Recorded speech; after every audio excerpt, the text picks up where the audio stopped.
Jesus, adoramos o teu nome, nos rendemos aos teus pés, consagramos todo o nosso ser a ti. Aleluia, a graça e a paz de Deus seja com a amada igreja do Senhor nesta noite. Que a honra e glória seja dada ao Senhor. Já ouvimos belos louvores aqui nesta noite.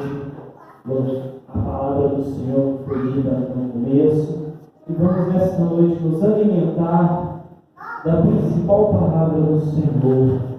E venhamos neste momento abrir os nossos corações. E o Espírito Santo venha falar com cada um segundo a sua forma de agir, a sua forma de tratar. Se alguém entrou aqui nessa noite com algum pensamento, alguma dúvida, esta é a noite que o Senhor venha trazer clareza aos nossos corações. Se não for através da palavra, que o Senhor possa tocar no coração de cada um até o final deste culto e possa fazer da maneira dele, do agir dele, e possa trazer uma solução em nome santo de Jesus Cristo. Aleluia. Convido os irmãos que puderem, em reverência à palavra do Senhor, abrir as Escrituras no livro.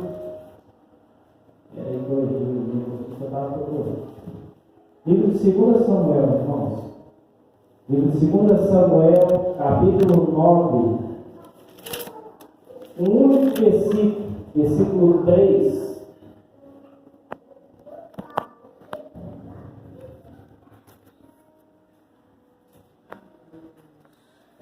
Segunda Samuel, capítulo 9, versículo 3. Todos que encontrarem, adorem e exaltem o nome do Senhor, o soberano, e estar presente nesta noite em nosso meio. Aleluia. A palavra do Senhor vai nos dizer assim, em 2 Samuel 9, versículo 3 somente. O rei prosseguiu: resta ainda alguém da família de Saul a quem eu possa demonstrar a lealdade de Deus? Foi uma pergunta. E ao que replicou Siba: ainda há um filho de Jonatas aleijado dos pés. E o rei desejou saber: e onde ele se encontra agora? Diante do que Siba lhe disse, na casa de Marquê, filho de Amiel, em Lodebar. Sobe aqui em nome de Jesus Cristo, os irmãos podem se assentar. Aleluia, Deus seja louvado e agradecido.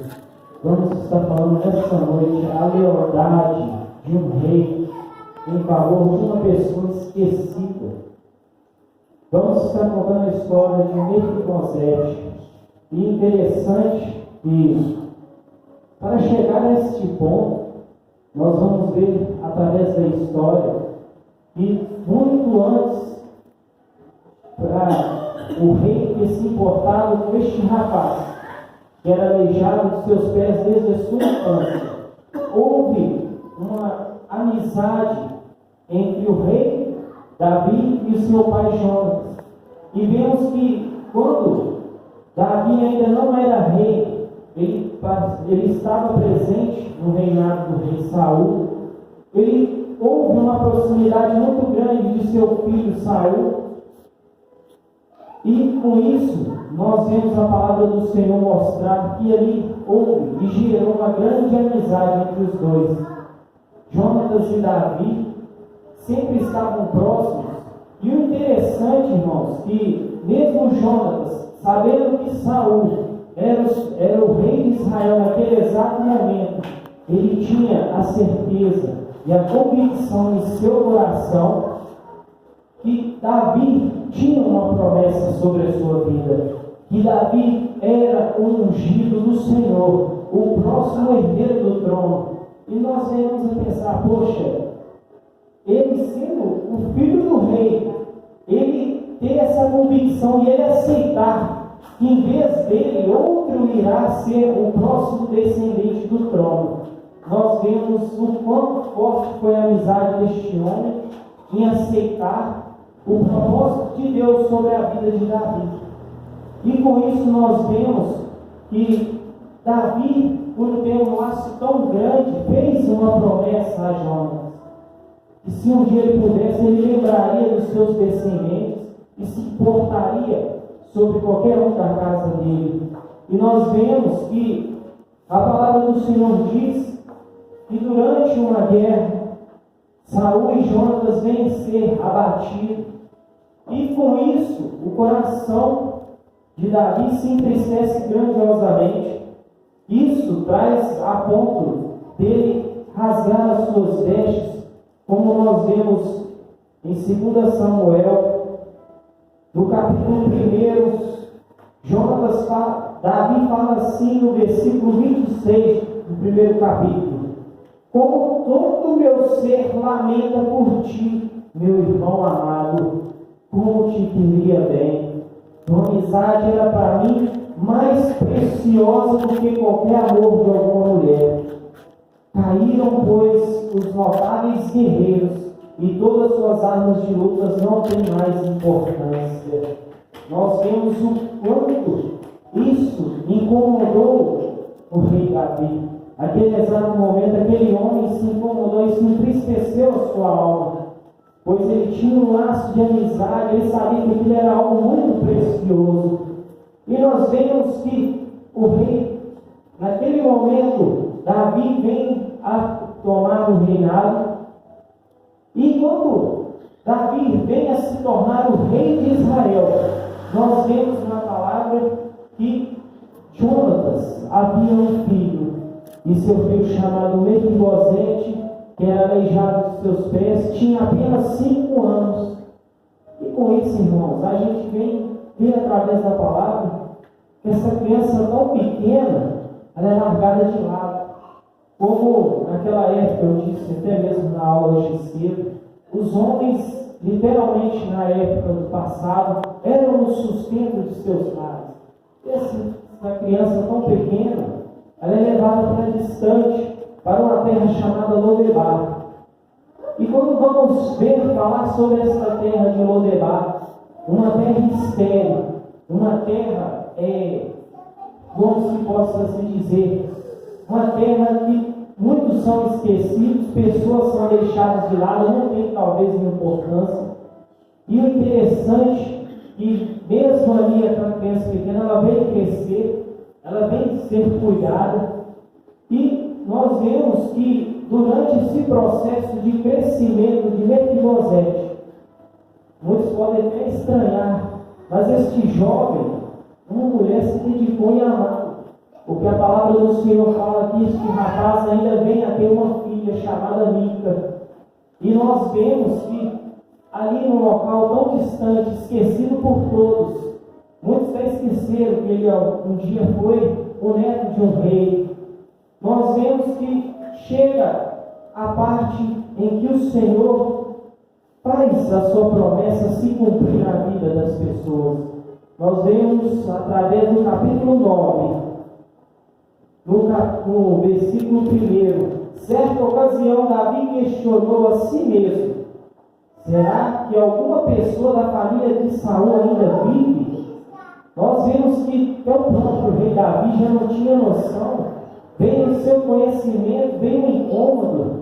Será que alguém da época do reinado do rei Saul, de sua família ainda existe? Ele se questiona. Ele diz: se houver, gostaria muito de encontrá-la e fazer algo de bom por essa pessoa, em memória da minha amizade por Jonatas. Aleluia.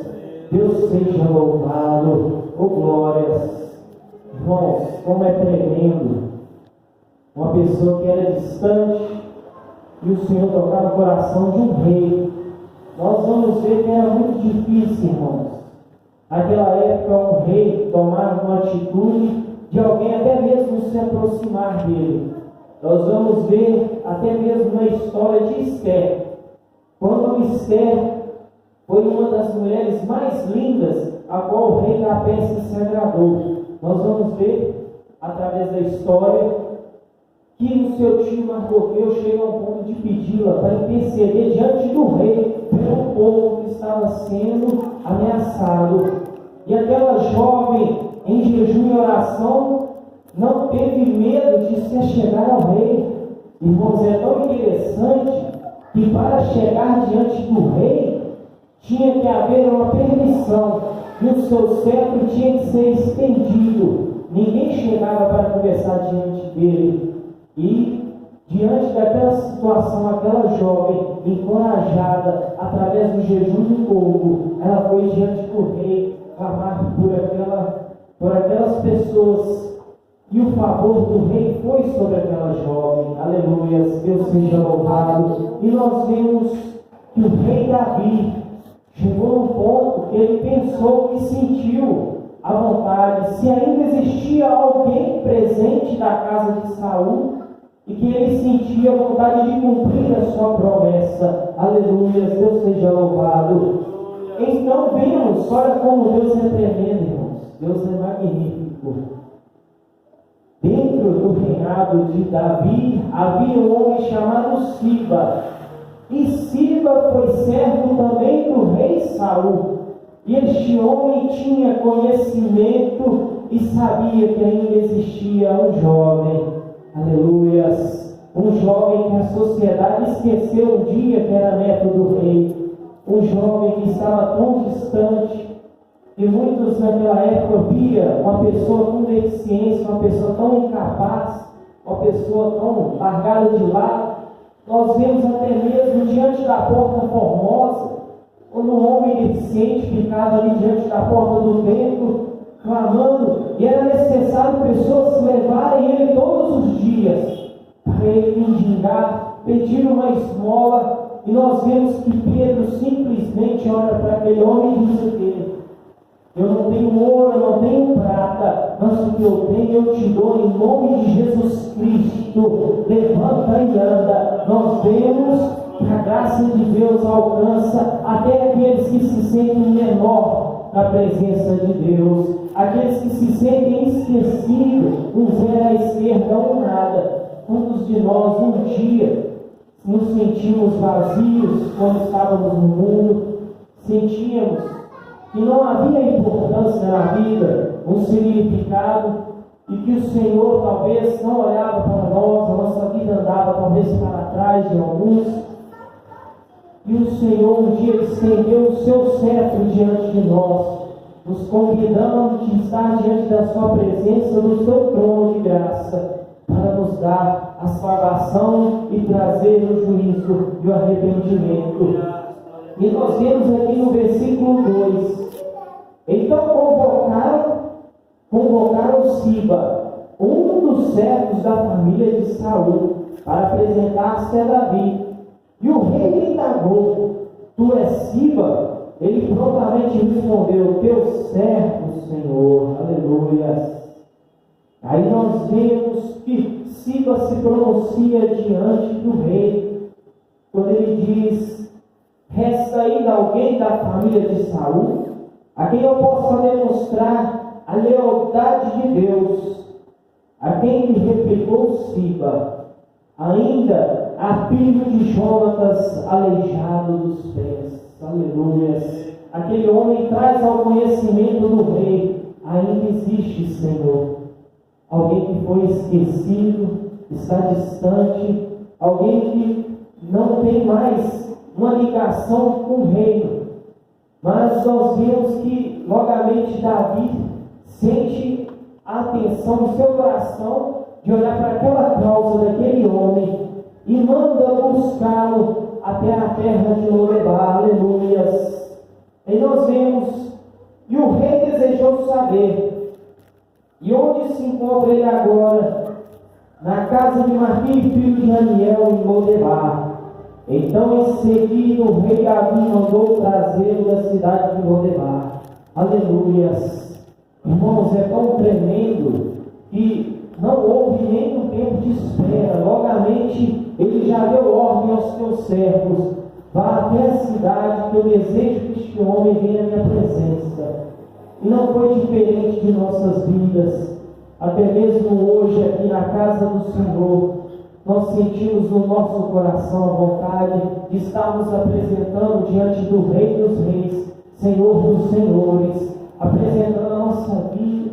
Às vezes nos sentimos tão insignificantes, às vezes mesmo nós não conhecemos, a luta vem ser tão grande, nos colocando para baixo, e às vezes a gente acha que nós não temos a atenção do Rei dos Reis, e nós acabamos deixando as circunstâncias da vida trazer esse desânimo, trazer tantos remendos, trazer diante de nossas vidas uma tristeza, uma angústia, e quando nós damos ciências, a gente acaba afastando do Senhor aos poucos, trazendo a incredulidade em nossos corações. Mas o Senhor nesta noite se faz presente, e não há necessidade mais do Senhor levantar o seu cetro. A passagem foi aberta através do teu sangue, diante de Deus um dia no jardim do Getsêmani. O Senhor permitiu que fosse feita a vontade do Pai, e que se fosse preciso Ele beberia daquele cálice, mesmo diante daquela dor que Jesus Cristo sentiu naquele momento, sentindo que o peso de todo o pecado da humanidade cairia sobre a sua alma.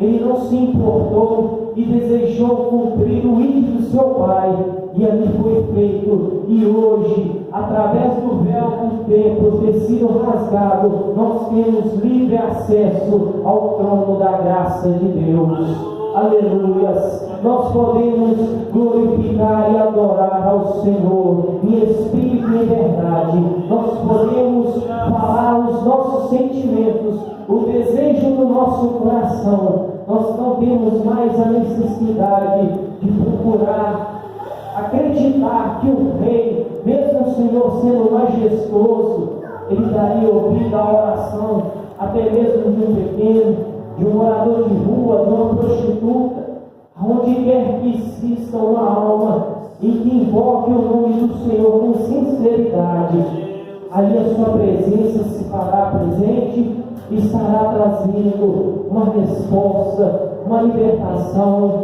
levando a salvação, levando para aquela pessoa novamente um sinal de humildade, de uma vida próspera em nome de Jesus Cristo.